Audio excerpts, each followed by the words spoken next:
Welcome back to AI in 5. As always, I'm your host, Simon Chris, and joining me today is Andreas Welsch. Andreas is the founder of Intelligence Briefing, and he's just created a new book that we're going to be discussing, and it's called the AI Leadership Handbook.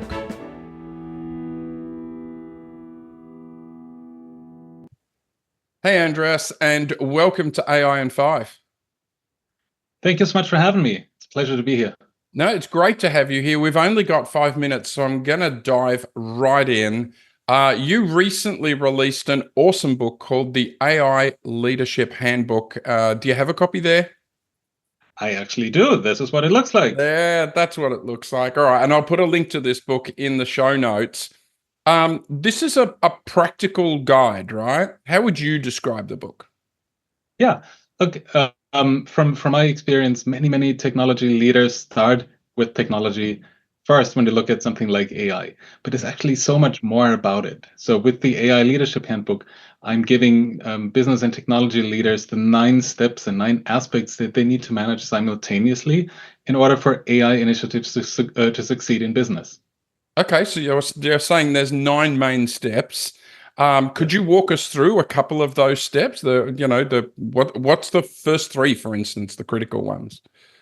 So from what I've seen, it really starts at the very beginning with understanding what is our business strategy, what are the main key performance indicators that we're going after this year or this quarter, and how can AI help us achieve those better, faster, more economically in a way.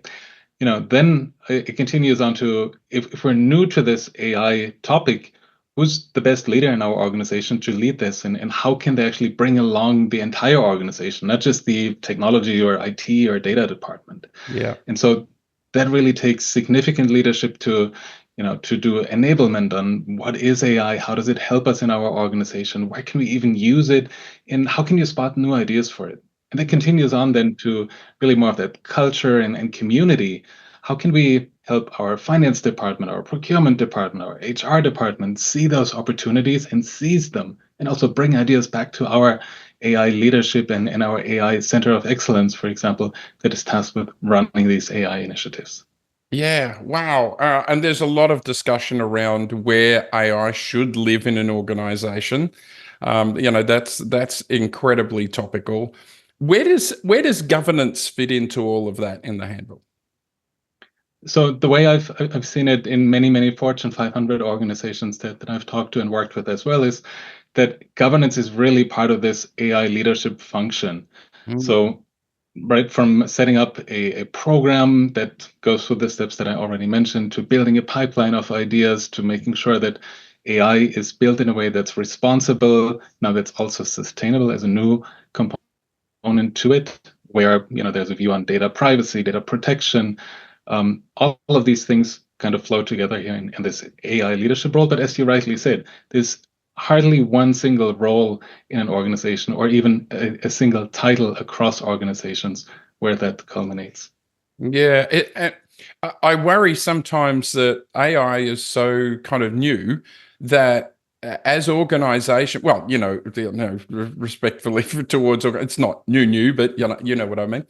That as these larger organizations are trying to appoint a head of AI, a chief AI officer, or whatever it is, that we're actually going to run out of people who know enough to be able to do that role. Do you see that as a risk? And if so, how do we get past it?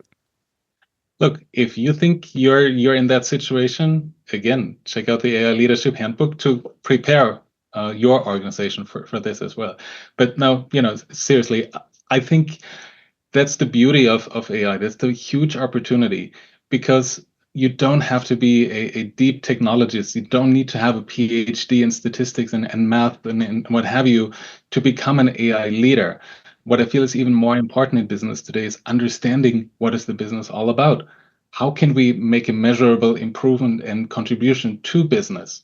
Where are these opportunities? So really having this dual skill set of understanding business and understanding technology and where to apply technology is really key. Yeah, I once worked for an organization that moved its general managers around every 2 years into different roles. And I never understood why they did that. I thought that would make them ineffective. Now I look back and think, wow, any of those people are going to be great kind of AI leaders because they understand the entire business and the pain points of the entire business.